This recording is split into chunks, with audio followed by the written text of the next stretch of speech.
Hello, welcome back to my YouTube channel learn online. तो आज हम स्टार्ट करेंगे पढ़ना मनी एंड बैंकिंग, जो कि हमारा पहला थ्योरी का चैप्टर है। बेसिकली 3 चैप्टर इसमें है जो कि थ्योरी से रिलेटेड है। Money and banking, government and budget, balance of payment.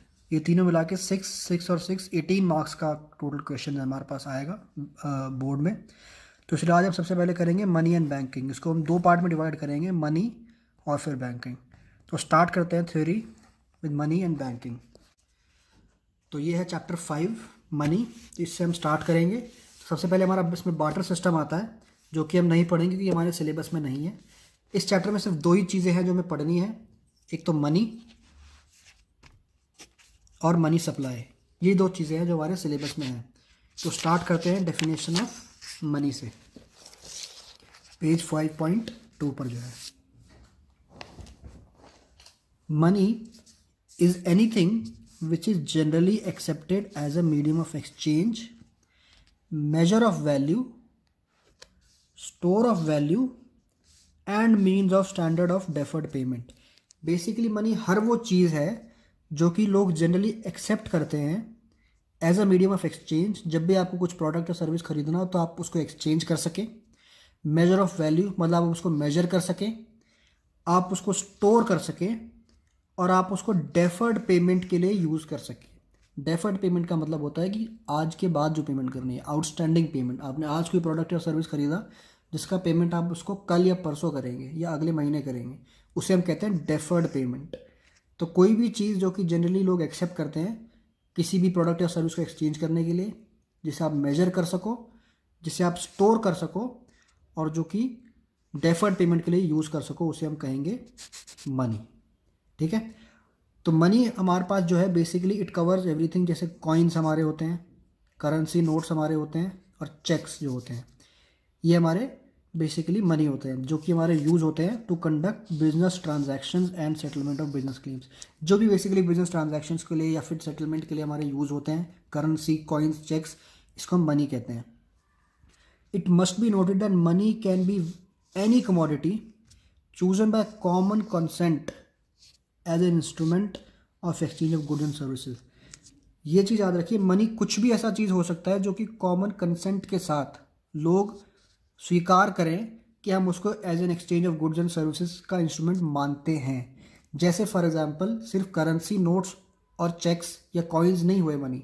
जैसे आपका पेटीएम मनी है या फिर आपका क्रेडिट कार्ड है या डेबिट कार्ड है, डिजिटल मनी जिसे हम कहते हैं, वो भी हमारा मनी के कॉन्सेप्ट में आता है, क्योंकि वो कॉमन कंसेंट के साथ लोगों ने कॉमनली ये डिसाइड किया है कि हम इसको exchange of goods and service के लिए यूज़ करेंगे, इसलिए वो भी हमारे मनी के कॉन्सेप्ट में आता है।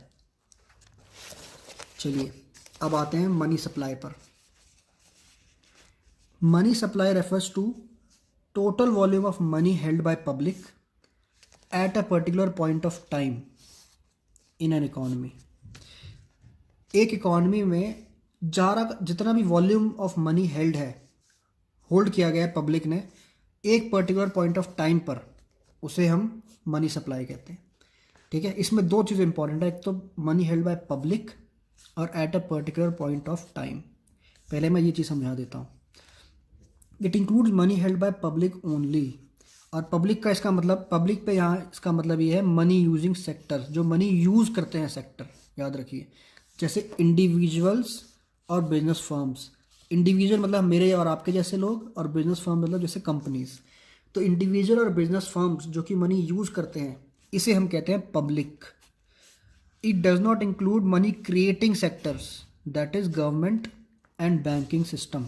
गवर्नमेंट और बैंकिंग सिस्टम जो है वो मनी क्रिएट करते हैं, और बिजनेस और इंडिविजुअल जो है वो मनी यूज़ करते हैं। इसलिए जो मनी यूजिंग सेक्टर है हम सिर्फ वही लेते हैं, मनी क्रिएटिंग सेक्टर नहीं लेते हैं। क्योंकि जो गवर्नमेंट और बैंकिंग सिस्टम के पास जो कैश बैलेंस है, they do not come into the actual circulation in the country. Actual circulation of money में वो नहीं आते हैं, इसलिए हम उसको नहीं लेते हैं मनी सप्लाई में। It is a stock concept as it is concern with a particular point of time. ये बहुत इंपॉर्टेंट है कि मनी सप्लाई एक स्टॉक कॉन्सेप्ट है।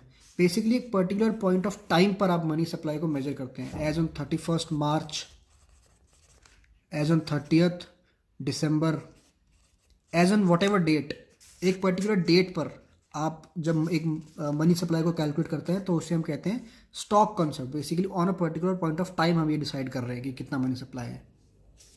चलिए आगे बढ़ते हैं। मनी सप्लाई में 4 चीज़ें आती हैं हमारी, M1, M2, M3 और M4। पहले हम M1 समझ लेते हैं। M1 is basically your currency and coins with the public, ठीक है। Demand deposits of commercial banks plus other deposits with RBI। हम तीनों का एक एक करके मतलब समझ लेते हैं। Currency and coins with public तो हम सबको पता है, बेसिकली जो कि करेंसी और कॉइन जो है वो जो कि इंडिविजुअल और बैंकिंग सिस्टम ने इंडिविजुअल ने जो होल्ड किया हुआ है उसे हम कहते हैं currency. Paper notes and coins held by the public. Any currency with the government and banks not included. जैसा कि हमने पहले पढ़ा था कि गवर्नमेंट और बैंक मनी क्रिएटिंग सेक्टर होते हैं, इसलिए हम से नहीं लेते हैं। गवर्नमेंट और बैंक्स ने जो भी मनी होल्ड किया है वो से हम नहीं लेते हैं।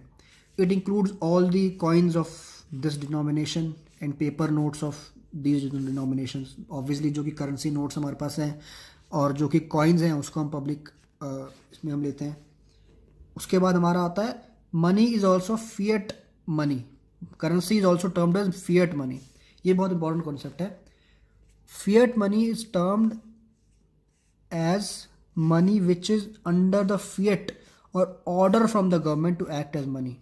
मतलब कि सरकार ने ये ऑर्डर दिया है कि आप इसको एज अ मनी यूज़ कर सकते हो under the law. It must be accepted for all debts. ऐसा करेंसी नोट जो कि सरकार ने इसको अनुमति दिया है या ऑर्डर दिया है कि आप इसको as a currency note issue कर सकते हो, एज अ करेंसी नोट इसे यूज़ कर सकते हो, उसे हम कहते हैं फिएट मनी। आपको एक सिंपल एग्जांपल के साथ मैं दिखा देता हूँ। ये 2 नोट है मेरे पास। ये 100 रुपये का हमारा एक्चुअल नोट है और ये बिजनेस जो हम गेम खेलते हैं कोई उसका 100 रुपये का नोट है। आप कहीं पर भी जाएंगे तो आप ये चला सकते हैं पर आप ये नहीं चला सकते। ऐसा क्यों है? जबकि दोनों पीस ऑफ पेपर ही हैं। क्योंकि इस नोट पर एक चीज़ लिखी हुई है, आप देखेंगे तो रिजर्व बैंक ऑफ इंडिया है, गारंटीड बाय सेंट्रल गवर्नमेंट। देख रहे हैं आप लिखा है इस पर, गारंटीड बाय सेंट्रल गवर्नमेंट, केंद्र सरकार द्वारा प्रत्याभूत। मतलब कि सरकार ने ये ऑर्डर दिया है कि आप इसको ये गारंटी दे कि आप इसको as a rupee currency as an exchange use कर सकते हो। ये चीज़ यहाँ पर नहीं लिखी हुई है और ना ही इस पर स्टैम्प है किसी भी सेंट्रल बैंक का, ना ही साइन है। इसलिए ये फिएट मनी नहीं है और इसीलिए ये हमारा फिएट मनी है। चलिए हम आगे बढ़ते हैं।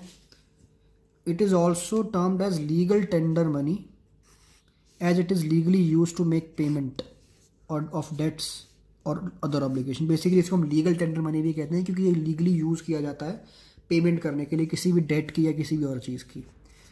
चलिए करेंसी हो गया।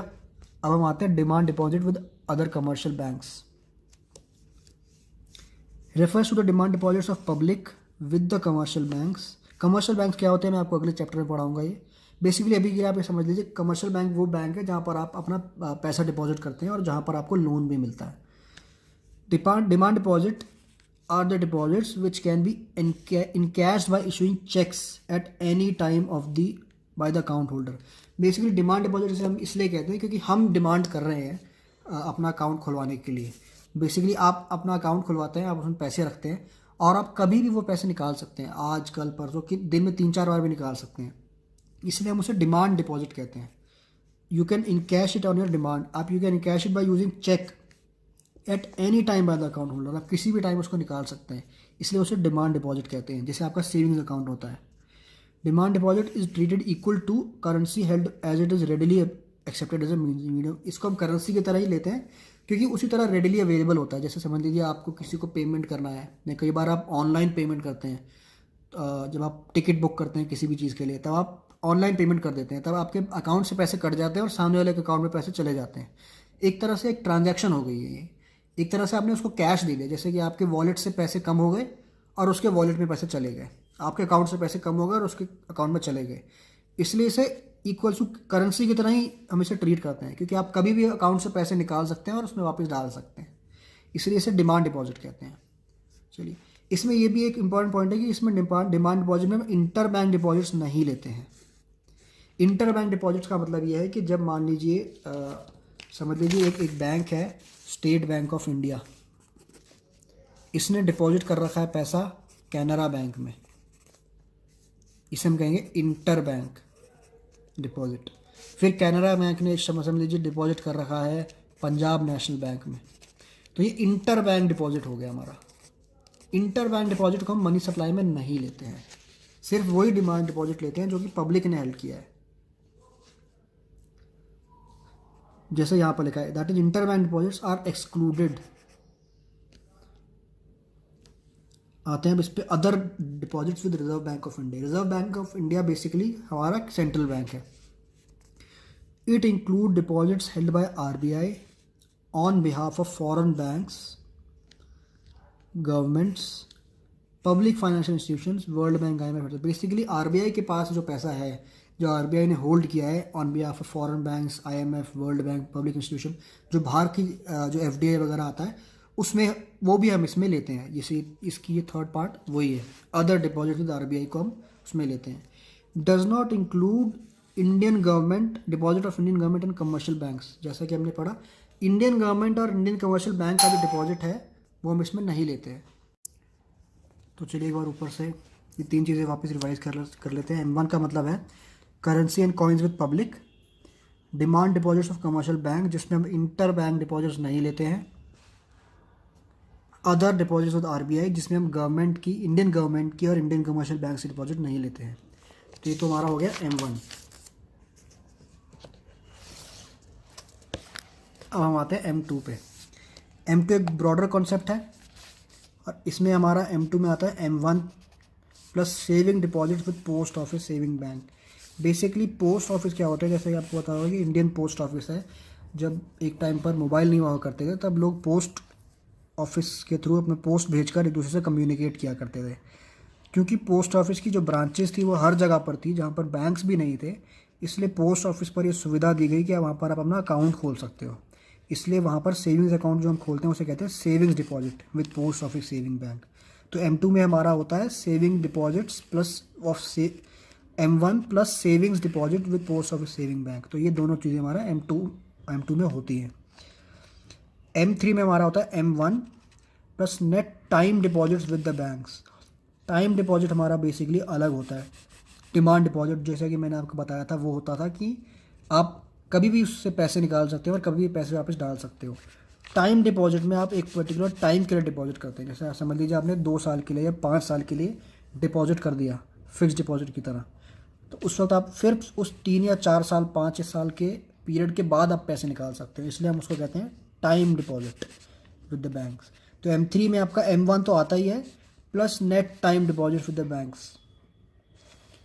M4 फाइनली अब आपका होता है M3 plus total deposit with post office saving bank excluding NSC। Post office saving bank में जितना भी डिपॉजिट होता है, भले वो टाइम डिपॉजिट हो या सेविंग्स डिपॉजिट हो, यहाँ पर सिर्फ सेविंग डिपॉजिट था, सब तरीके का पोस्ट ऑफिस में जो सेविंग्स होता है उसे हम M3 प्लस इसमें ले लेते हैं, तो वो M4 में आता है। तो M4 बेसिकली हमारा M3 plus total deposit with post office saving banks excluding हमारा नेशनल सेविंग सर्टिफिकेट जो कि एक अलग इन्वेस्टमेंट का टूल होता है। तो हम यहाँ पर एक क्वेश्चन है, ये हम सॉल्व कर लेते हैं। कैलकुलेट M1, M2, M3 और M4। इसको हम जल्दी से सॉल्व कर सकते हैं। M1 के लिए हमें देखना पड़ेगा करेंसी विद द पब्लिक, बिल्कुल हम ये लेंगे। Demand deposit with the banks, ये भी हम लेंगे। अदर डिपॉजिट विद RBI, ये भी हम लेंगे। तो ये तीनों मिलाकर हमारा हो गया M1। चलिए M2 में हमारा क्या था? M2 में हमारा था M1 plus saving deposits with post office bank. देखिए कहाँ पर है, post office saving bank deposit. तो ये हमारा M1 प्लस ये M2 हो गया। फिर M3 में हमारा हो गया M1 plus net time deposit, ये टाइम डिपॉजिट विद बैंक्स, ये हमारा हो गया M3। बेसिकली M1 प्लस ये M3। M4 में हमारा हो गया M3 plus total deposit with post office banks, ये हम ले लेंगे इसमें M4। तो M3 प्लस 22,500 हमारा M4 हो जाएगा। ऐसे हमारा M1, M2, M3 और M4 कैलकुलेट हो जाएगा। अब हम स्टार्ट करते हैं रिवीजन एक्सरसाइज पे, शुरू करते हैं। चलिए मल्टीपल चॉइस क्वेश्चन से हम शुरू करते हैं। What items are not included in the M1 measure of money supply? Currency and coins with public हम लेते हैं ये तो। इंटर बैंक डिपॉजिट हम नहीं लेते हैं, ये आपको याद होगा, तो आई थिंक यही आंसर है। अदर डिपॉजिट आरबीआई हम लेते हैं। Net demand deposit with banks भी हम लेते हैं, इंटर बैंक डिपॉजिट हम नहीं लेते हैं। तो फर्स्ट का आंसर बी है, ठीक है। हाई पावर्ड मनी कॉन्सेप्ट हमारे उसमें नहीं है सिलेबस में। Money supply refers to total volume of money held by public at a particular point of time over a period of time. Money held by government both A and B, obviously इसका answer A है। जैसा कि हमने पढ़ा था कि money supply एक stock concept है, ये at a particular point of time पर जितना भी मनी सप्लाई जो कि होल्ड किया गया है पब्लिक के थ्रू, उसको हम लेते हैं मनी सप्लाई में। तो इसका आंसर है A. Money supply is a dash concept, stock flow both A and B and neither A and B, obviously अभी हमने पढ़ा है, it's a stock concept.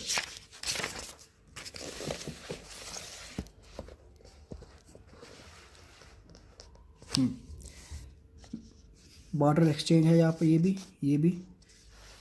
Who regulates the money supply, country में money supply कौन regulate करता है? Government of India, commercial bank, reserve bank of India और planning commission. हर देश में जो मनी सप्लाई है वो रेगुलेट करता है रिजर्व बैंक, मतलब उनका central bank of India, central bank जो कंट्री का होता है। और हमारा सेंट्रल बैंक है रिजर्व बैंक ऑफ इंडिया, जो कि मनी सप्लाई को रेगुलेट करता है। Barter exchange, money supply includes all deposits in the bank, नहीं, सारे डिपॉजिट्स इन द बैंक नहीं लेते हैं, क्योंकि ऑल डिपॉजिट्स मतलब इंटर बैंक में आ जाएगा। Only demand deposits in the bank, yes, demand deposits सबको हम लेते हैं बैंक में। ओनली टाइम डिपॉजिट्स, नहीं, बिल्कुल नहीं, सिर्फ टाइम डिपॉजिट नहीं लेते हैं। करेंसी विद द बैंक्स, नहीं, करेंसी विद द बैंक्स नहीं लेते, क्योंकि करेंसी विद द बैंक्स में बाकी करेंसी भी आती है जो कि इंटर बैंक करेंसी होगी, वो भी आ जाएगी इंटर बैंक डिपॉजिट। तो इसका आंसर है B, only demand deposits with the banks. Supply of money refers to the quantity of money as on 31st March during any specific period of time as on at any point of time during a physical year. तो इसका answer है C, as on any point of time. वो किसी भी time हो सकता है, भले एज ऑन 31 मार्च हो, एज ऑन 31 दिसंबर हो, एज ऑन 28 फरवरी हो, but as on any point of time money supply को हम सप्लाई को हम देखते हैं। Dash is the main source of money supply in economy, central bank, commercial bank, both A and B and government, obviously इसका answer है C. Central bank और commercial bank जो है main source of money supply है, basically सबसे ज़्यादा money supply यहीं से आता है, सेंट्रल बैंक से और कमर्शियल बैंक से। चलिए आगे बढ़ते हैं। ये सब क्वेश्चन जो है हम देख लेते हैं कि एक बार। Barter exchange, double coincidence one, हाँ, डिफाइन मनी, ये दो हमारे सिलेबस में नहीं है। Define money, money is anything which is generally accepted as a medium of exchange, measure of value, store of value and standard of deferred payment, हमने जैसे कि अभी पढ़ा था। Basic characteristics of money, general acceptability है और medium of exchange भी है, स्टोर ऑफ वैल्यू भी है, मेजर ऑफ वैल्यू भी है। डिफाइन मनी सप्लाई, इसका डेफिनेशन भी हमने पढ़ा हुआ है, refers to total volume of money held by public at a particular point of time in an economy. State whether money supply is a stock और a flow concept, obviously it is a stock concept, क्योंकि it is expressed as at a particular point of time. What items are included in M1 measure of money supply, M1 में हम क्या क्या लेते हैं, ये भी हमने पढ़ा है। M1 में हम लेते हैं currency notes and coins with the public, other demand deposit with commercial banks लेते हैं, other deposit with the RBI हम लेते हैं, ये तीन चीज़ें हम लेते हैं। State two components of money supply, इसमें कई सारे कंपोनेंट्स हैं, आप कोई भी कंपोनेंट्स उठा सकते हैं, यही आप चाहे तो उठा लीजिए, currency and coins with public, demand deposit with commercial banks, other RBI deposits, other deposit with RBI। What are demand deposits? Demand deposits are those deposits which can be encashed by issuing check. आप check देकर वो कभी भी encash करा सकते हैं। What is bank money? Bank money या inter bank money एक ही बात है। Refers to the demand deposits created by commercial banks. Commercial bank जो एक दूसरे के पास डिपॉजिट रखते हैं उसे हम बैंक मनी कहते हैं या फिर इंटर बैंक मनी कहते हैं। चलिए इस पे आते हैं शॉर्ट आंसर टाइप क्वेश्चन में। Discuss the meaning of currency and coins with public, demand deposits by held by bank, ये हमने यहाँ पर अभी पढ़ा था। Currency and coins with public के बारे में हमने पढ़ा था कि उसमें क्या क्या लेते हैं, उसमें पेपर नोट्स हम लेते हैं, कॉइन्स हम लेते हैं, और उसमें फिएट मनी का हमने कॉन्सेप्ट पढ़ा था, कौन कौन से डिनोमिनेशन है वो पढ़े थे। फिर demand deposits with commercial banks में हमने पढ़ा था कि कौन कौन से डिपॉजिट्स हम डिमांड डिपॉजिट वो होते हैं जहाँ पर आप चेक देकर इन कैश करा सकते हैं, उसे हम डिमांड डिपॉजिट कहते हैं। इसमें इंटर बैंक डिपॉजिट नहीं लेते हैं। तो ये दोनों बेसिकली आपका यहाँ पर आ जाएगा, currency with public and demand deposits. Barter exchange नहीं है। मनी का डेफिनेशन पढ़ चुके हैं, मनी सप्लाई का डेफिनेशन भी पढ़ चुके हैं। Explain the concept of money supply, इसमें भी हम मनी सप्लाई की डेफिनेशन M1 M2 M3 और M4 की डेफिनेशन हम दे सकते हैं। Define money supply and explain it's components, ये भी सेम क्वेश्चन है। Limitation of barter exchange, define money का डेफिनेशन, रिलेटेड कंपोनेंट्स मतलब M1 M2 M3 और M4, इसमें हम कर सकते हैं। लॉन्ग आंसर टाइप क्वेश्चन में 6 मार्क्स की क्वेश्चन है। व्हाट इज मनी सप्लाई, इसकी definition. Discussing the various constituents of money supply, basically M1 M2 M3 और M4 आपको इसमें बताना पड़ेगा। Limitation of barter exchange, concept of currency and coins of with public demand deposit held by the commercial bank, ये हमने यहाँ पर अभी पढ़ा था। Currency and coins with public and demand deposits of commercial banks. तो इसी के साथ हमारा मनी का जो कॉन्सेप्ट है, मनी और मनी सप्लाई का जो कॉन्सेप्ट है ख़त्म हो जाता है। तो अब next part of the video में हम बनाएंगे हम बैंकिंग के बारे में, और बैंकिंग के बारे में पढ़ेंगे। और इसमें बेसिकली हमारे जो आते हैं जो इसमें आपके सिलेबस में इंक्लूड है, मैं वो आपको इसमें पढ़ा दूँगा सब कुछ। तो इस वीडियो में इतना ही। आप चाहे तो नोट्स बना सकते हैं। Second part of the video में मैं banking and commercial bank and central bank पढ़ाने जा रहा हूँ। Welcome to the second part of the video, जो कि है बैंकिंग। तो हमने पहला पार्ट में मनी के बारे में पढ़ा। हम चैप्टर 6 जो है वो पढ़ रहे हैं, मनी एंड बैंकिंग। तो मनी के बारे में पढ़ चुके हैं। अब सेकेंड है बैंकिंग, चैप्टर 6, जिसमें पढ़ेंगे कमर्शियल बैंक और सेंट्रल बैंक के बारे में। तो ये मैं एक यूनिक तरीके से बना रहा हूँ वीडियो। आप बताइएगा आपको किस तरीके से बेटर लगी, पहला वाला तरीका या फिर ये सेकेंड वाला तरीका। तो यहाँ पर जो है हमारे को 3 बेसिक टॉपिक है इस चैप्टर में पढ़े हैं। मनी क्रिएशन और credit creation, central bank, functions of central bank. ये 3 जो है हम आपको टॉपिक हैं जो पढ़ने हैं, जो कि मेन है इस चैप्टर में। तो उससे पहले सबसे पहले हम एक बार ये पढ़ लेते हैं कि कमर्शियल बैंक क्या होता है। एक बार हमको नॉलेज होनी चाहिए कमर्शियल बैंक होता क्या है।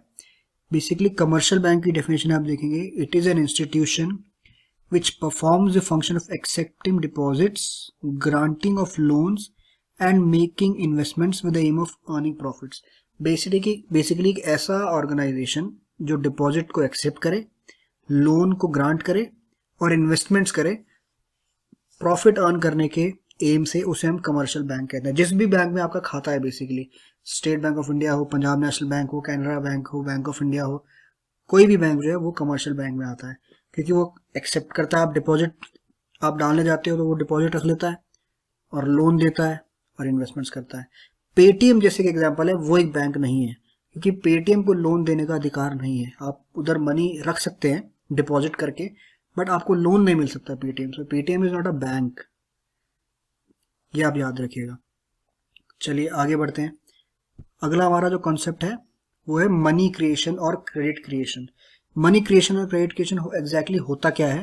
बेसिकली कैसे बैंक एक इनिशियल डिपॉजिट से आगे मनी मल्टीप्लाई करता है। इसमें देखिए, through the process of money creation commercial banks are able to create credit which is in far excess of initial deposit.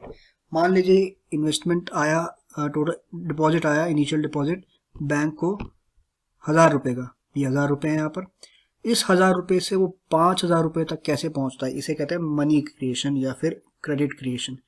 कैसे वो आगे पैसे से आगे मल्टीप्लाई करके पैसे और बनाता है। Deposits held by the banks are used for giving loans, however banks can not use the whole और deposit for lending.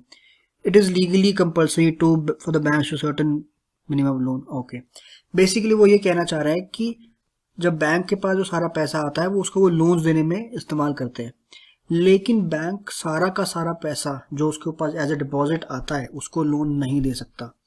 It is legally compulsory for the banks to keep a certain minimum fraction of the deposit as reserves. This fraction is called legal reserve ratio. Bank के पास जितना भी पैसा आता है उसमें से कुछ परसेंटेज उसको अपने पास रखना ही पड़ता है, उसे लीगल रिजर्व रेशो कहते हैं। कुछ परसेंटेज ऑफ रखने के बाद जो बाकी बचता है वो उसको लोन दे सकता है या फिर इन्वेस्टमेंट में डाल सकता है, बट सारा का सारा डिपॉजिट वो लोन नहीं दे सकता। तो आप ये समझिए, बेसिकली समझिए, ये आपका बैंक है, आप गए उसके पास और आपने 100 रुपये डिपॉजिट कर दिए। अब इस 100 रुपये को में से वो 20 रुपये legal reserve ratio, basically legally उसको रिजर्व करके रखना पड़ेगा। 50 रुपये वो कहीं लोन दे देगा और 30 रुपये के समझिए इन्वेस्टमेंट कर देगा, जैसे स्टॉक मार्केट में कर दिया या बॉन्ड्स में कर दिया, म्यूचुअल फंड्स में कर दिया। तो अगर आप देखें तो लोन प्लस इन्वेस्टमेंट्स 80 रुपये, 100 रुपये उसको डिपॉजिट आया और उसने 80 रुपये कहीं ना कहीं लोन या इन्वेस्टमेंट्स के लिए डाल दिए, क्योंकि पूरे 100 नहीं डाल सकता, 20 रुपये उसको अपने पास बचा के रखने पड़ेंगे एज ए रिजर्व, जिसको लीगल रिजर्व रेशो। चलिए, तो ये तो हमारा हो गया लीगल रिजर्व रेशो। ये लीगल रिजर्व रेशो के बेसिकली 2 पार्ट होते हैं। ये क्या होते हैं मैं आपको आगे फर्दर बताऊंगा, टॉपिक जब आएगा उस चैप्टर के बारे में, इसी वीडियो में बताऊंगा। लीगल रिजर्व रेशो भी आप याद रखिए 2 तरीके के होते हैं, कैश रिजर्व रेशो और स्टैट्यूटरी लिक्विडिटी रेशो, CRR और SLR। ये दोनों लीगल रिजर्व रेशो के पार्ट होते हैं। तो अगर लीगल रिजर्व रेशो मान लीजिए 20% है, तो हो सकता है कि कैश रिजर्व रेशो CRR 4% हो, SLR 16% हो, या फिर 5 और 15% हो। जैसा भी है, इन दोनों को मिलाकर हमारा लीगल रिजर्व रेशो बनता है। ये दोनों क्या होते हैं मैं आपको आगे वीडियो में बताऊंगा। चलिए, तो मैं आपको ये समझा देता हूँ कि कैसे काम करता है। ये जो आप बॉक्स देख रहे हैं, मनी मल्टीप्लाई कैसे होता है, मनी मल्टीप्लायर का, वो मैं आपको समझा देता हूँ। समझिए, बैंक के पास एक इनिशियल डिपॉजिट आया 1000 रुपये का। चलिए, सबसे पहले डिपॉजिट आ गया, उस 1000 रुपये को पूरा तो लोन देगा नहीं, उसको 20%, मतलब कि इस यहाँ पर हम LRR 20% लेके चल रहे हैं, लीगल रिजर्व रेशो हमारी इस केस में भी 20% है। तो 200 रुपये उसने रिजर्व करके रख लिए, तो 1000 माइनस 200, 800 रुपये उसको लोन वो दे सकता है। चलिए, मान लीजिए उसने 800 रुपये लोन दे दिए। अब ये जो 800 रुपये उसने लोन दिए हैं, जब आपने देखा होगा, जब कोई लोन लेता है तो एकदम उसको कैश नहीं मिल जाता, उस वक्त उसके एक लोन अकाउंट बनता है, उस लोन अकाउंट में वो पैसे ट्रांसफर हो जाते हैं, और फिर उस लोन अकाउंट से वो पैसे विद्रॉ कर सकता है जैसे मर्जी। समझ लीजिए, इलेक्ट्रिसिटी बिल पे करने के लिए। तो इस पूरे सिस्टम में हम ये मान के चलते हैं कि जितनी भी ट्रांजैक्शंस दुनिया में हो रही हैं वो सब बैंकिंग सिस्टम के थ्रू हो रही हैं। तो मान लीजिए, जब उस इंसान का लोन अकाउंट बना, जिसको 800 रुपये का लोन मिल गया, तो वो उस अकाउंट से पैसे विद्रॉ करता रहेगा, भले वो उससे बिजली का बिल पे करेगा, कोई घर खरीदेगा, कोई बाइक खरीदेगा, गाड़ी खरीदेगा, कुछ ना कुछ करके वो ट्रांजैक्शन उस बैंकिंग के थ्रू ही करेगा, उस अकाउंट, लोन अकाउंट के थ्रू। और वो कहीं ना कहीं वापस जाके उसके बाद उस बैंक से किसी और बैंक में, बैंकिंग सिस्टम के अंदर ही पैसा वापस आ जाएगा, क्योंकि जब वो पे कर रहा है तो कोई ना कोई तो रिसीव भी कर रहा है। जब उसके बैंक अकाउंट से जा रहे हैं तो किसी और के बैंक अकाउंट में आ रहे हैं, तो बैंकिंग सिस्टम में वापस वो आ जाता है और एक राउंड 1 दोबारा शुरू हो जाता है। तो ये 800 वापस जो है, आप देखेंगे बैंकिंग सिस्टम में वापस आ गया। अब फिर 800 रुपये का डिपॉजिट हो चुका है। अब इस 800 में से फिर 20% जो है 160 रुपये उसको रिजर्व करके रखने पड़ेंगे बैंक को, बाकी बचे 640, ये वो लोन दे देता है। चलिए, फिर एक और राउंड शुरू हो जाएगा उसी तरह, फिर ये 640 वो यूज करेगा, तो 640 वापस बैंक में आ जाएंगे। फिर वो 128 रुपीज, दैट इज 20% जो है वो रिजर्व रखेगा और 512 का लोन देता रहेगा। ऐसे करते करते करते जो 1000 रुपये हैं ये बन जाएंगे 5000 रुपये। 5000 का 20% हुआ 1000 रुपये लीगल रिजर्व रेशो, और 4000 रुपये हो गया लोन। ऐसे करते करते उसको 1000 से उसने क्रेडिट क्रिएट कर करके 5000 तक ले गया। इसे हम कहते हैं क्रेडिट क्रिएशन या मनी क्रिएशन। जैसा कि आप देख सकते हैं, 1000 से जो 5000 चला गया पैसा, इसे हम कहते हैं मनी मल्टीप्लायर। मनी जो है वो मल्टीप्लाई हो गया, 1000 से 5000 तक पहुंच गया। और ये जो मनी मल्टीप्लायर है, इसका एक फॉर्मूला होता है 1/LRR। जैसा कि आप देखेंगे, 1/LRR मतलब 1/ लीगल रिजर्व रेशो आप कह सकते हैं। ये बेसिकली आपका लीगल रिजर्व रेशो पे डिपेंड करता है। अगर आपका 20% है लीगल रिजर्व रेशो, तो 1/0.2 हो गया आपका 5। तो जैसा कि आप देख सकते हैं यहाँ पर 1/0.2 मनी मल्टीप्लायर 5 हो गया, तो इसलिए 1000 से 5000 हो गया। यही अगर आपका लीगल रिजर्व रेशो आप देखेंगे यहाँ पर 12.5% है, तो 1/0.125 8, तो ये मल्टीप्लायर ज़्यादा हो गया। लीगल रिजर्व रेशो जितना ज़्यादा होगा, मनी मल्टीप्लिकेशन उतना कम होगा। लीगल रिजर्व रेशो जितना कम होगा, मनी मल्टीप्लायर उतना ज़्यादा होगा। सिंपल इनवर्स रिलेशनशिप है। तो ये तो हमारा था मनी क्रिएशन या फिर क्रेडिट क्रिएशन। चलिए, ये एक टॉपिक खत्म हमारा हो गया। आप चाहे तो पॉज कर सकते हैं, वापस वीडियो में पीछे जाकर दोबारा सुन सकते हैं क्या क्या हमने एक्सप्लेन करा है। बट ये पूरा हमारा कॉन्सेप्ट था मनी मल्टीप्लायर का। अब आते हैं सेकंड टॉपिक पे, central bank. Central bank basically क्या होता है? Central bank is an apex body that controls, operates, regulates and directs the entire banking system and the monetary structure of the country. Basically central bank apex body है, supreme body है, सबसे ऊपर जो bank है। एक तरह से आप कह सकते हैं कि ये सब कमर्शियल बैंक्स का पापा है। जो ये बोलेगा वो उन सबको अदर करना ही पड़ेगा, उनको वो मानना ही पड़ेगा। ये कंट्रोल करता है, ऑपरेट करता है, रेगुलेट करता है कमर्शियल बैंक्स को, और मॉनेटरी पॉलिसी को भी यही डिसाइड करता है। कमर्शियल बैंक को कुछ भी प्रॉब्लम हो, कुछ भी इशू हो, फाइनली उनको सेंट्रल बैंक की बात सुननी ही पड़ेगी। पूरे एंटायर बैंकिंग सिस्टम को जो है सेंट्रल बैंक रेगुलेट करता है। और हमारे देश में जो सेंट्रल बैंक है उसका नाम है reserve bank of India, RBI, जो कि अप्रैल 1, 1935 में क्या नाम है हुआ था, इस्टेब्लिश हुआ था। तो ये भी आप मतलब पढ़ सकते हैं अगर आपको हो कि अप्रैल 1, 1935 को इस्टेब्लिश हुआ था, और under the act RBI act 1934 शायद आ जाए, पता नहीं। बट जो है इंडिया का जो बैंक है वो आरबीआई है, रिजर्व बैंक ऑफ इंडिया। अब आते हैं फंक्शंस ऑफ सेंट्रल बैंक। तो ये जो है आप देखेंगे मेजर फंक्शंस है सेंट्रल बैंक, और ये बहुत इंपॉर्टेंट टॉपिक है कि सेंट्रल बैंक क्या क्या परफॉर्म करता है, फंक्शंस क्या क्या चीजें जो है वो फंक्शन करता है। तो सबसे पहले आपका आता है currency authority, bank of issue. Basically सबसे पहला, सबसे प्राइमरी फंक्शन जो है कमर्शियल बैंक का वो ये है कि जो सेंट्रल बैंक है, सेंट्रल बैंक का ये है कि सेंट्रल बैंक जो है वो करेंसी अथॉरिटी करता है, करेंसी इशू करता है। इन अ वे कि आप कह सकते हैं कि नोट जो है वो छापता है।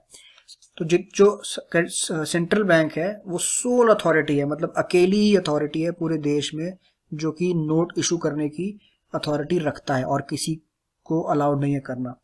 सिर्फ 1 रुपए के नोट और 1 रुपए के सिक्के जो है वो मिनिस्ट्री ऑफ फाइनेंस जो है वो इशू करती है, जो आप लिख सकते हैं चाहे तो एज ए की नोट, ये आ सकता है क्वेश्चन। सिर्फ 1 रुपए के कॉइन और 1 रुपए के नोट, बाकी सारा करेंसी नोट जो है वो सेंट्रल बैंक जो है आरबीआई ही इशू करता है। अब इससे क्या फायदा है, इसके एडवांटेजेस क्या है कि सोल अथॉरिटी अगर है आरबीआई, तो इससे फायदा क्या है हमें? फायदा खैर ये है कि जैसे it leads to uniformity in note circulation. अब क्योंकि सिर्फ एक ही अथॉरिटी है जो सारा का सारा नोट सर्कुलेट कर रही है, तो यूनिफॉर्मिटी रहती है। हर एक नोट अलग अलग तरीके से नहीं दिखता, 20 का नोट हर जगह अलग अलग नहीं दिखेगा आपको। gives the central bank power to influence money supply because the currency with public is part of money supply। क्योंकि जो हमने पढ़ा था मनी सप्लाई मतलब इसमें होता है कि पब्लिक के पास जो पैसा एक तरह से, अब जब सिर्फ सेंट्रल बैंक जो है वो इशू करता है करेंसी, तो इसलिए हमें ये पता लगता है कि वो एक तरह से इन्फ्लुएंस कर सकता है मनी सप्लाई कितना है। पिछले हफ्ते उन्होंने 150 करोड़ वैल्यू का मनी सर्कुलेट करा, इस हफ्ते उन्होंने 100 करोड़ का करा, तो उनको पता रहेगा कि कितना इन्फ्लुएंस कर सकते हैं वो मनी सप्लाई को। फिर है it enables the government to have supervision and control over the central bank. Basically government को भी ये क्या नाम है एक सुपरविजन दे देता है सेंट्रल बैंक के ऊपर, क्योंकि जो गवर्नमेंट है वो भी क्या नाम है bankers, central bank is the banker of the government, तो उनको एक तरह से कुछ हद तक कंट्रोल देता है, क्योंकि सेंट्रल बैंक अकेली अथॉरिटी है जो कि नोट इशू करती है। अगर हम अपने घर पे नोट इशू करने लग जाएंगे तो फिर गवर्नमेंट को फिर कोई अथॉरिटी नहीं रहेगी।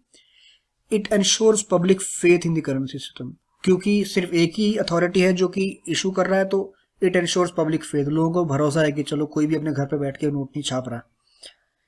It helps in stabilization of internal and external value of currency. Basically value of currency जो है वो डिटरमाइन करता है कि आप कितना नोट जो है वो इशू कर रहे हैं, कितने नोट छाप रहे हैं।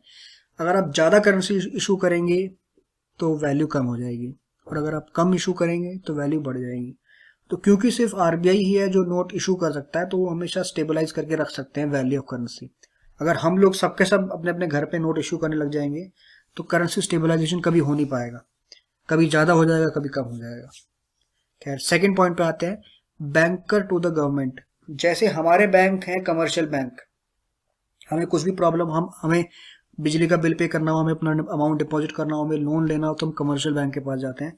वैसे इंडियन गवर्नमेंट का जो बैंक है वो है हमारा सेंट्रल बैंक। सेंट्रल बैंक उससे वही सब काम करती है जो कि हम कमर्शियल बैंक से करते हैं।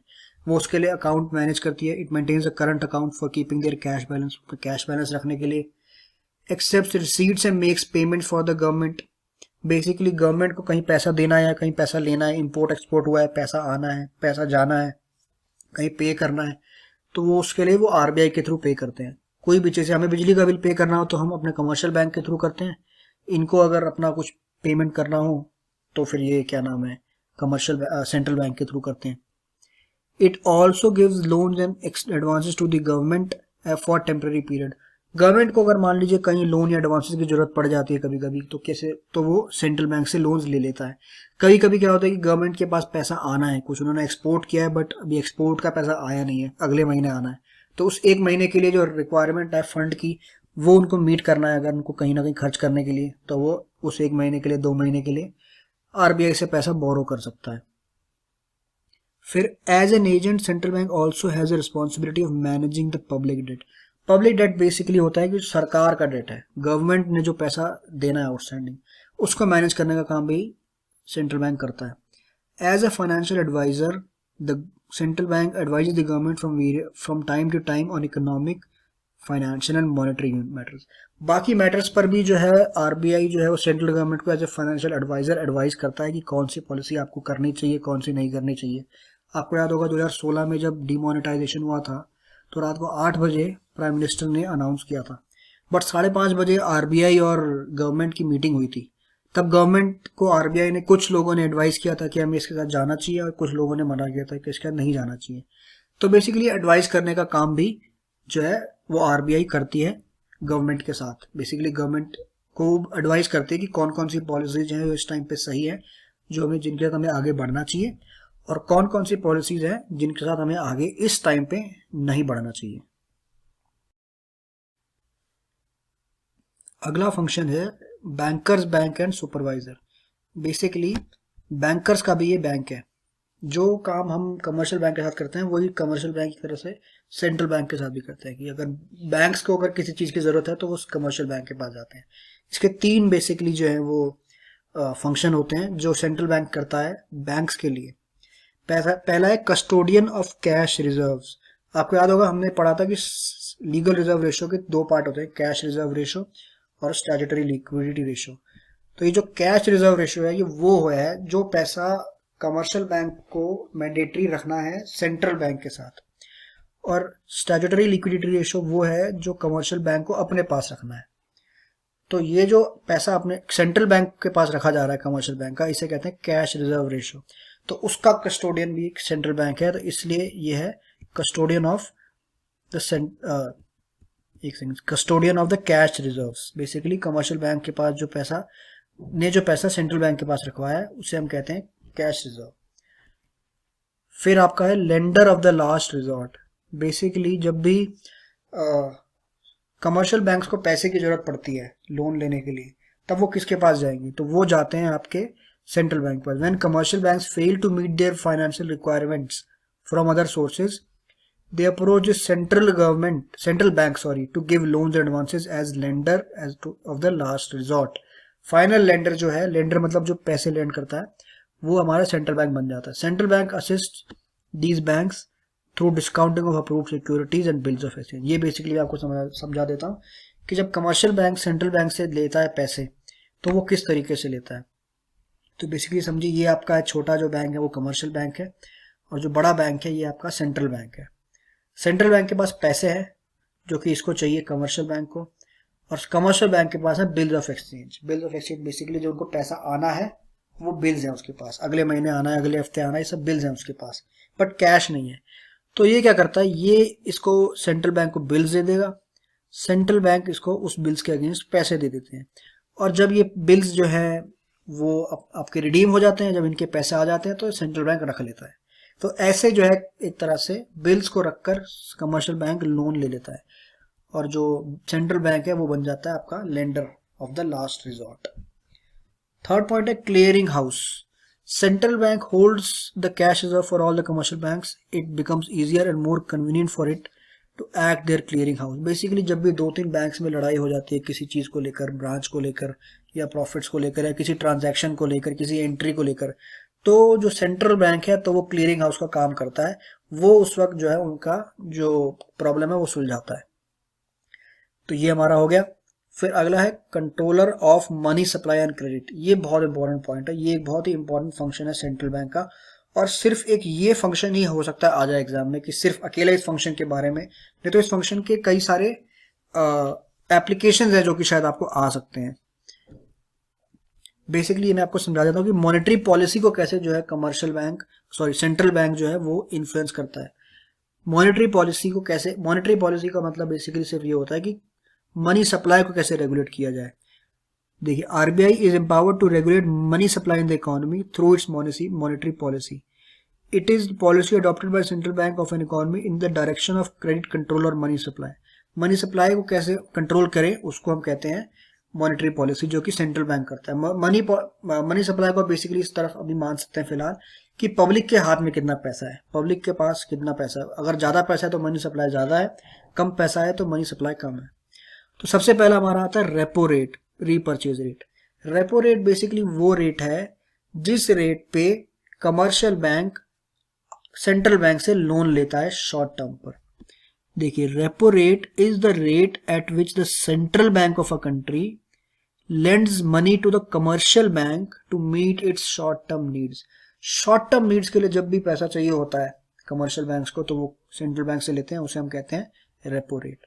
और यही जब लॉन्ग टर्म के लिए चाहिए होता है तो उसे हम कहते हैं bank rate. Bank rate is a rate at which the central bank of a country lends money to the commercial bank to meet their long term needs। Basically जब लॉन्ग टर्म के लिए हो तो बैंक रेट और short term के लिए हो तो रेपो रेट। अब इसमें कुछ एप्लीकेशन बेस्ड क्वेश्चन आते हैं जो कि बहुत हमको इंपॉर्टेंट है समझना कि ये कैसे चलता है, इससे मनी सप्लाई कैसे कंट्रोल होता है। The central bank advances loans against approved securities और eligible bills of exchange. Basically इससे कैसे मनी सप्लाई चेंज होता है ये मैं आपको समझा देता हूँ, ये आप ध्यान से सुनिएगा। जहां नहीं समझ में आएगा पॉज करके वापस पीछे जाके देख सकते हैं।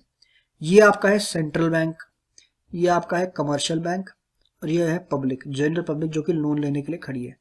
ठीक है, अब मान लीजिए रेपो रेट है 5%, लोन रेट है 10%। तो बेसिकली अगर कमर्शियल बैंक ने लोन ले लिया है आपका सेंट्रल बैंक से तो 100 रुपये का लोन लिया है और 105 रुपये वापस करेगा क्योंकि रेपो रेट 5% है। ठीक है, जनरल पब्लिक ने 100 रुपये का लोन लिया है कमर्शियल बैंक से तो 110 रुपये वापस करेंगे क्योंकि लोन रेट 10% चल रहा है। सिंपल, ऐसे सब कुछ चल रहा था, सब कुछ बढ़िया था, मनी सप्लाई भी रेगुलेट हो रही है। अब सेंट्रल बैंक ने बोला नहीं, मुझे कुछ तो चेंज करना है, हमें मनी सप्लाई जो है उसको कम करना है। तो वो क्या करेंगे, रेपो रेट को 6% कर देंगे। अब इससे क्या इम्पैक्ट होगा ये आप समझिए। 6% रेपो रेट हो गया। अब बैंक तो जो कमर्शियल बैंक है वो तो दुखी हो गया, पहले उसको 100 रुपये पे पहले 5% देना पड़ता था, अब उसको 6% देना पड़ रहा है। अब उसको यहाँ 106 रुपये देना पड़ेगा।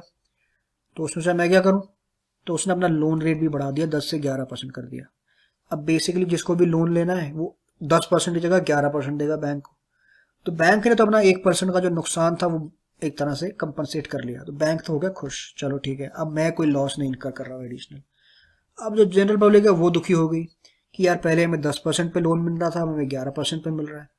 पहले सिर्फ 10 रुपये हमारा कॉस्ट ऑफ बोरिंग था, अब हमारा कॉस्ट ऑफ बोरिंग 11 रुपये है, हम क्या करें। तो लोगों ने सोचा, ये 3 लोगों ने तो सोचा चल ठीक है कोई नहीं, एक बंदा इसने बोला रहने दो यार, मुझे नहीं चाहिए लोन। तो एक तरह से लोन लेने वाले लोग कम हो गए। तो बैंक ने कम लोन दिया उस साल क्योंकि उस साल लोन रेट बढ़ गया, क्योंकि उस साल रेपो रेट बढ़ गया। तो एक तरह से लोगों के पास पैसा कम गया, तो इसलिए मनी सप्लाई है वो कम हो गया। तो एक तरह से आप देख सकते हो जब रेपो रेट बढ़ गया तो मनी सप्लाई कम हो गया। ठीक है, तो ये आपका सिंपल तरीका है कि रेपो रेट और मनी सप्लाई को के बीच में रिलेशन का। यही अगर मान लीजिए रेपो रेट कम हो जाता तो मनी सप्लाई बढ़ जाता। सिंपल ये आपका एक इनवर्स रिलेशन है जो आपको याद रखना चाहिए। और आप चाहे तो ये भी देखकर भी आप समझ सकते हैं, अगर आपको एग्जाम में याद नहीं हो तो फिगर आउट कर सकते हैं कि रेपो रेट से मनी सप्लाई कैसे इंपैक्ट होता है। देखिए आपने उसने यही लिखा है उधर, an increase in the repo rate increases the cost of borrowings from the central bank. Cost of borrowing मतलब जो 5% से 6% हो गया उसे कॉस्ट ऑफ बोरिंग कहेंगे from the central bank. It forces the commercial banks to increase their lending rates. उसने भी 10 से 11% कर दिया, लेंडिंग रेट बढ़ा दिया। Which discourages borrowers from the taking of loans. मतलब बेसिकली जो बोरोअर थे वो चले गए, 3 में से 4 में से एक चला गया ना कि मुझे लोन नहीं चाहिए। It reduces the ability of commercial banks to create credit. A decrease in repo rate will have the opposite impact. जो डिक्रीज होगा वो एक तरह से अपोजिट इम्पैक्ट होगा। तो इसलिए बेसिकली आपका इससे आपका इम्पैक्ट हो गया मनी सप्लाई रेपो रेट से। अब जैसे सेकंड आते हैं बैंक रेट। बैंक रेट से भी सेम इम्पैक्ट होगा, बस वो शॉर्ट टर्म की जगह लॉन्ग टर्म हो जाएगा। ये बैंक रेट 5% था, लोअर रेट 10% है। 100 रुपये पे 105 रुपये उनको वापस देने पड़ रहे थे, यहाँ पर भी 100 110 था। अब सेंट्रल बैंक ने बैंक रेट 6% कर दिया, तो इसने लोन रेट बढ़ा दिया, यहाँ पर आपका एक बंदा चला गया, सेम चीज सब कुछ सेम होगा और मनी सप्लाई आपका कम हो गया। रेपो रेट ने जो किया यही वही बैंक रेट भी करता है, क्योंकि वो लॉन्ग टर्म है तो वो लॉन्ग टर्म के नजरिए से और ये शॉर्ट टर्म के नजरिए से, बट दोनों सेम काम करते हैं। तो बेसिकली इनवर्स रिलेशनशिप है रेपो रेट या bank rate and money supply में। ये चीज अगर बैंक रेट कम हो जाएगा तो मनी सप्लाई बढ़ जाएगा। तो अगर हमें सवाल पूछा जाए कि मनी सप्लाई को बढ़ाने के लिए क्या क्या तरीके हैं, तो सर हमारे को तरीके हैं, या तो हमें बैंक रेट कम कर देना चाहिए या रेपो रेट कम कर देना चाहिए। चलिए आगे बढ़ते हैं। तो ये तो हमारा हो गया बैंक रेट। तीसरे पे आते हैं open market operations. Open market operation basically क्या होता है कि जब बैंक जो है वो सिक्योरिटीज, गवर्नमेंट की सिक्योरिटीज खरीदता या बेचता है मनी सप्लाई को रेगुलेट करने के लिए। ये भी मैं आपको समझा देता हूँ। तो ये हमारा एक सेंट्रल बैंक है, फिर से ये कमर्शियल बैंक है और ये वही पब्लिक है, लोन लेने आई है। अब मान लीजिए सेंट्रल बैंक ने गवर्नमेंट सिक्योरिटीज बेच दी। अब वो किसी को भी बेच सकता है, या तो कमर्शियल बैंक्स को बेच सकता है या जनरल पब्लिक को बेच सकता है। इनको उसने सेंट्रल बैंक ने सिक्योरिटीज बेची तो इनको पैसा आया होगा, तो बैंक से भी इनको पैसा आया और लोगों से भी पैसा आया। चलिए ठीक है। अब क्योंकि इसको लोगों से और बैंक से पैसा आया तो बैंक्स के पास रिजर्व्स कम हो गए। बैंक्स के पास रिजर्व्स क्यों कम हो गए? क्योंकि बैंक का पैसा गया है, और जो बैंक का पैसा जहां नहीं भी गया, जहां पब्लिक ने पैसा दिया है वो भी बैंक से निकाल के दिया होगा, तो वहां पर भी मनी रिजर्व्स कम हो गए। अब क्योंकि मनी रिजर्व्स कम हो गए तो बैंक के पास लोन देने के लिए पैसा कम हो गया। अब बैंक के पास लोन देने के लिए पैसा कम होगा तो कम लोगों को लोन मिलेगा और मनी सप्लाई फिर से कम हो जाएगा। Basically less money is going out of the banking system to the general public, क्योंकि बैंक के पास पैसा नहीं है तो लोन भी आप क्या लेंगे, तो इसलिए बैंक कभी कभी लोन रेट भी बढ़ा देता है, तो इसलिए मनी सप्लाई कम हो जाएगा। तो इसलिए जब सेल ऑफ सिक्योरिटी है, सेल ऑफ सिक्योरिटी होता है तो मनी सप्लाई कम हो जाता है। यही अगर बाय ऑफ सिक्योरिटी होता तो मनी सप्लाई बढ़ जाता। तो अगर हमको क्वेश्चन आता है कि मनी सप्लाई को अगर कम करना है तो हमें क्या करना चाहिए, सेल करना चाहिए सिक्योरिटी या बाय करना चाहिए, तो सेंट्रल बैंक को सेल करना चाहिए एंड वाइस वर्सा। आगे हम बढ़ते हैं। अगला हमारा है लीगल रिजर्व रिक्वायरमेंट्स या वेरिएबल रिजर्व मेथड भी इसको हम कह सकते हैं। बेसिकली आपको याद होगा हमने बताया था कि लीगल रिजर्व रेशो के 2 पॉइंट होते हैं। लीगल रिजर्व रेशो के 2 हमारे थे, सीआरआर और एसएलआर, कैश रिजर्व रेशो और statutory liquidity ratio. Simple term में it refers to the minimum percentage of net demand and time liabilities which are kept by the commercial bank with the central bank.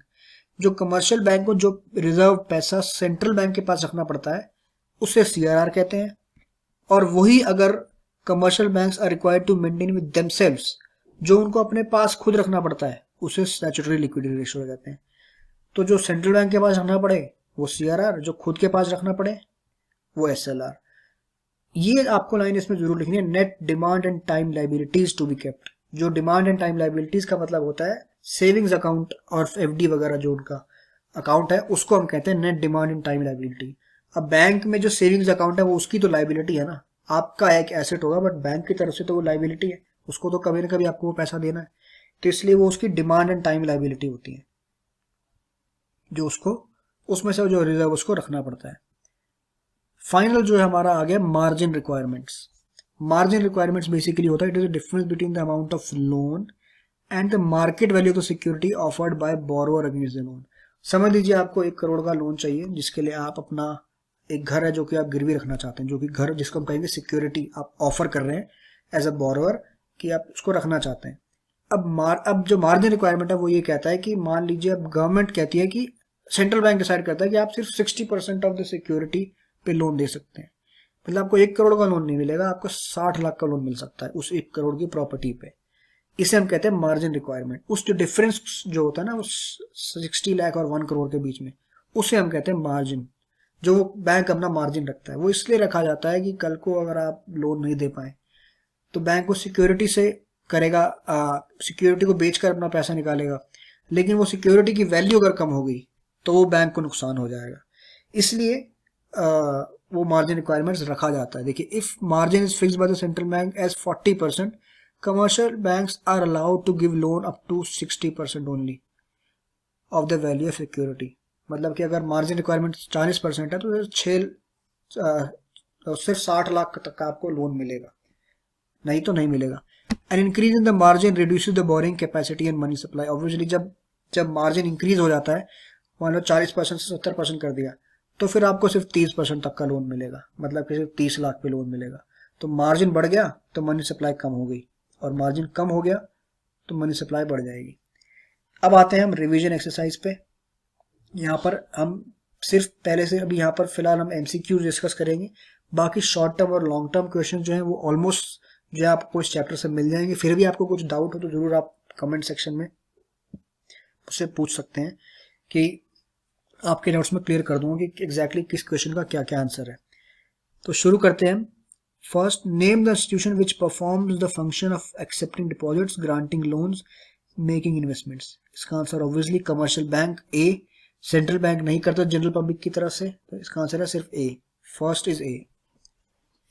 Second, the function of central bank involves buying and selling of securities from the public and the commercial bank. और इसका answer है open market securities. हमने discuss किया था इससे पहले। Open market security, open market operation basically वो operation है जो कि सेंट्रल बैंक करता है, बेसिकली पब्लिक को सिक्योरिटी सेल करता है या बाय करता है। थर्ड क्वेश्चन है, name the credit control method which refers the difference between amount of loan and the market value of security. ये भी हमने अभी पढ़ा था। मार्जिन रिक्वायरमेंट्स, बेसिकली ये भी अभी रिसेंटली हमने पढ़ा था कि जो लोन की सिक्योरिटी का अमाउंट होता है और जो लोन के बीच का जो डिफरेंस है उसे मार्जिन रिक्वायरमेंट कहते हैं। This bank operates in public interest without any profit motive. Reserve bank of India, state bank of India, central, Canara bank, Allahabad bank. Obviously reserve bank of India, क्योंकि बाकी सारे जो बैंक हैं वो प्रॉफिट मेकिंग बैंक्स हैं, commercial banks हैं। और commercial bank की डेफिनेशन में हमने पढ़ा था कि they have an aim to earn profit. तो सिर्फ रिजर्व बैंक ऑफ इंडिया इसका आंसर है। Through the process of dash, commercial banks are able to create credit which is far in excess of the initial deposit. इसका answer है B, money creation, या इसे credit creation भी हम कह सकते हैं। What will be the effect of increase in the repo rate on the money supply? जैसा कि हमने पढ़ा था, increase in the repo rate हो जाएगा और इनवर्स रिलेशनशिप होता है, मतलब मनी सप्लाई कम हो जाना चाहिए। चलिए, money supply will increase, no. Money supply will decrease, yes. Money supply will remain the same, no. Money supply will initially increase and then decrease, no. Money supply will decrease. So 6 का answer है हमारा B. Ratio of total deposits that a commercial bank has to keep with the Reserve Bank of India is called dash. Statutory liquid ratio, deposit ratio, cash reserve ratio, legal reserve ratio. इसका answer है C, D मत लिख दीजिएगा, क्योंकि इसमें उसने लिखा है that a commercial bank has to keep with Reserve Bank of India, जो कि कमर्शियल बैंक को आरबीआई के पास रखना पड़ता है, वो हमारा है cash reserve ratio. Banks create credit on out of nothing on the basis of their securities, on the basis of total assets, on the basis of total deposits.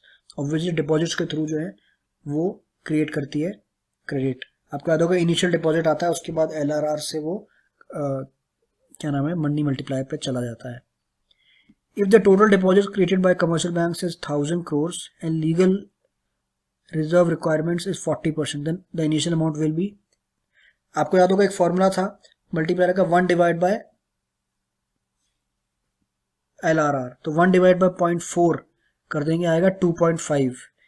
तो 10,000 is equal to 1 divide by 10,000 is equal to 10,000 से divide करेंगे 2.5, तो basically 4,000 आएगा। एक तरह से आप ये भी कह सकते हैं कि 4,000 जो है वो मल्टीप्लाई होके 10,000 बन गया, क्योंकि 40% हमारा LRR था। Which of the following will increase the money supply? Fall in repo rate, purchase of securities in the open market, decrease in reserve ratio, या all of these? इसमें इन सब का जो है इम्पैक्ट मनी सप्लाई में इनको increase ही करेगा। जैसे फॉल इन रेपो रेट, हमने याद है, आपको पढ़ा होगा, एक इनवर्स रिलेशनशिप होता है। रेपो रेट कम हो जाएगा तो लोन रेट कम हो जाएगा, लोन रेट कम हो जाएगा तो लोन ज़्यादा दिया जाएगा, लोग ज़्यादा लोन लेंगे, मनी सप्लाई बढ़ जाएगा। Purchase of securities in the open market, again इससे मनी सप्लाई बढ़ जाएगा। सिक्योरिटीज परचेज किया जाएगा तो तो जो बैंक्स हैं उनके पास पैसा ज़्यादा हो जाएगा, बैंक्स के पास पैसा ज़्यादा होगा तो बेसिकली वो लोन ज़्यादा देंगे, तो उससे भी बढ़ जाएगा। Decrease in cash reserve ratio, अब कैश रिजर्व रेशो अगर कम हो जाएगा तो बैंक्स को कम पैसा रखना पड़ेगा आरबीआई के पास, तो उनके पास पैसा ज़्यादा हो जाएगा, तो फिर वो मनी सप्लाई बढ़ा देंगे। Which is the other name of money multiplier? Credit multiplier, deposit multiplier, cash reserve ratio या नन ऑफ दीज? इसका आंसर है डिपॉजिट मल्टीप्लायर, ऑब्वियसली, क्योंकि डिपॉजिट ही है जो मल्टीप्लाई होकर आगे 1000 5000 हो रहा है। In order to reduce credit in the country, RBI में, अब इसमें हमें क्रेडिट रिड्यूस करना है। आरबीआई में बाय सिक्योरिटीज नहीं, उसको सेल करना चाहिए, sell securities in the market, yes. Reduce cash reserve ratio नहीं, रिड्यूस रेपो रेट नहीं, इसका आंसर होना चाहिए B, 12th is B, yes, sell securities. 1 rupee note is issued by ministry of finance, जैसा कि हमने पढ़ा था। Which of these is not a function of central bank? Accepting deposits of general public, custodian of foreign currency exchange reserves, currency authority, bankers bank. ए है इसका answer, accepting deposit from the general public. General public से वो कोई deposit accept नहीं करता है, general public से deposit सिर्फ कमर्शियल बैंक्स करते हैं। Other name for legal reserve requirement is cash reserve ratio, statutory liquidity ratio, variable reserve ratio या फिर बैंक रेट। इसका आंसर है सी, वेरिएबल रिजर्व रेशो। चलिए आगे बढ़ते हैं। 16th, which of the following is not the function of central bank? Banking facilities to the government, ये हमारा फंक्शन है। Banking facilities to the public हमारा उसका फंक्शन नहीं है सेंट्रल बैंक का, तो इसका आंसर है B. Dash refer to those deposit in which amount is deposited with the bank for fixed period of time. Fix period of time के लिए हम डिपॉजिट करते हैं पैसा।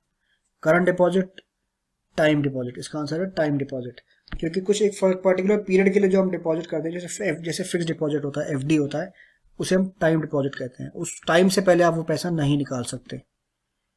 विच of the following instrument can not be used by the central bank to control money supply? Open market operation, it can be used. Bank rate can be used. Repo rate, it can be used. Government spending, it can not be used. 18th का answer है D, government spending को use नहीं किया जा सकता। Government spending basically RBI control भी नहीं करता, मतलब सेंट्रल बैंक कंट्रोल भी कैसे कर सकता है वो। Which bank controls the banking and monetary structure of India? RBI, state bank, world bank, axis. Obviously इसका आंसर है ए, 19th is a, RBI control करता है। What is the value of money multiplier when initial deposit 500 and LRR is 10%? तो 1 divide bye 10%, 1 divide bye 0.1 हमारा हुआ 10, इसका answer है सी। What happens when there is an increase in the margin requirements? जब margin requirements बढ़ जाते हैं तो क्या होता है? Reduces the borrowing capacity of and the money supply, exactly यही होता है कि जब मार्जिन रिक्वायरमेंट बढ़ जाता है तो फिर बैंक के पास स्कोप कम होता है कम लोन देने का, तो वो लोन कम देती है, तो मनी सप्लाई कम हो जाता है। एनकरेजेस पीपल टू बोरो मोर, नहीं। नो चेंज, नहीं। नन ऑफ दीज, नहीं। ए है इसका आंसर 21st का। Which institutions perform the activity of credit creation? Commercial bank, central bank, both A and B, neither A and B. इसका answer आपका है commercial bank. Credit creation commercial bank करते हैं, central bank नहीं करती। Which of these conditions is needed for a financial institution to become a bank? Accepting loans and advancing loans, basically accepting deposits and advancing loans, both A and B. C इसका answer है। Dash refers to the portion of deposits to commercial bank which it has to keep with itself in the form of liquid assets. इसका answer है B, statutory liquidity ratio, जो उसको अपने पास खुद रखने पड़ते हैं as form of liquid assets. Which of the following agency is responsible for 1 rupee currency note in India? Obviously ministry of finance. 1 रुपये के सिक्के और 1 रुपये की करेंसी दोनों मिनिस्ट्री ऑफ फाइनेंस इशू करती है। Reverse repo rate is the rate at which central bank, हमने याद आपको पढ़ा था कि रेपो रेट वो रेट होता है जहां पर कमर्शियल बैंक जो है सेंट्रल बैंक से लोन लेता है। तो रिवर्स रेपो रेट वो रेट होता है कि जब देखिए सेंट्रल बैंक को लोन लेने के लिए कमर्शियल बैंक नहीं की जरूरत नहीं है, तो बेसिकली जब कमर्शियल बैंक के पास पैसा ज्यादा हो जाता है तब वो जो पैसा कमर्शियल बैंक सेंट्रल बैंक के पास रखते हैं उस रेट को हम कहते हैं रिवर्स रेपो रेट। जैसे अगर रेपो रेट आप कह सकते हैं कि जिसमें कमर्शियल बैंक के पास पैसे की कमी है तो सेंट्रल बैंक उसको पैसा देता है। रिवर्स रेपो रेट बेसिकली वो रेट हुआ जहां पर कमर्शियल बैंक पैसा रखता है सेंट्रल बैंक के पास। देखते हैं इसमें क्या है, lends money to the commercial bank for short term, नहीं, इसमें सेंट्रल बैंक पैसे नहीं लेंड करता है। Lends money to commercial bank for long term, नहीं, बिल्कुल नहीं। Except deposit from the commercial bank, yes, commercial bank से डिपॉजिट एक्सेप्ट करता है। Demand deposits include savings account deposits and fixed deposits, नहीं। Savings deposits and current account deposits, yes, I think 27 का answer है B. Demand deposit मतलब जब भी आप चाहें तो वो निकाल सकें, तो अगर टाइम डिपॉजिट या फिक्स डिपॉजिट होगा तो आप पैसे नहीं निकाल सकते उस टाइम पे, इसलिए savings account and current account. तो आगे बढ़ते हैं। Repo rate is the rate at which commercial bank purchase government security, नहीं। Commercial bank can take loans from the central bank, yes, 28 is B. Which of the following is not a quantitative method of rate control? Open market operation, yes. Margin requirements नहीं है rate control का एक quantitative method. Variable reserve ratio, yes. Bank rate policy भी yes, क्योंकि इन सब का आप rate fix कर सकते हो। मार्जिन रिक्वायरमेंट्स के लिए आपको एक क्वांटिटेटिव मेथड नहीं है वो। Credit creation bye commercial banks is determined by CRR, SLR, initial deposit, actually all of these, क्योंकि इनिशियल डिपॉजिट भी चाहिए और लीगल रिजर्व रेशो भी चाहिए, LRR, और LRR इन दोनों से बनती है, इसलिए all of these, all of the above. Central bank can increase availability of credit by, central bank कैसे अवेलेबिलिटी ऑफ क्रेडिट को बढ़ा सकती है? रेजिंग द रेपो रेट, नहीं, अगर रेपो रेट बढ़ा दिया तो मनी सप्लाई कम हो जाएगा। रेजिंग रिवर्स रेपो रेट भी नहीं। Buying government securities, yes. Selling government securities, no. जैसे जैसे गवर्नमेंट सिक्योरिटीज को बाय करेंगे तो उसके हिसाब से मनी सप्लाई इंक्रीज हो जाएगा। तो ये हमारा 31 तभी हो गया, तो ये हमारा MCQ हो गया। तो हमने ये दोनों चैप्टर पढ़ लिए हैं, मनी एंड बैंकिंग का। कोई भी डाउट हो तो आप पूछ सकते हैं कमेंट सेक्शन में।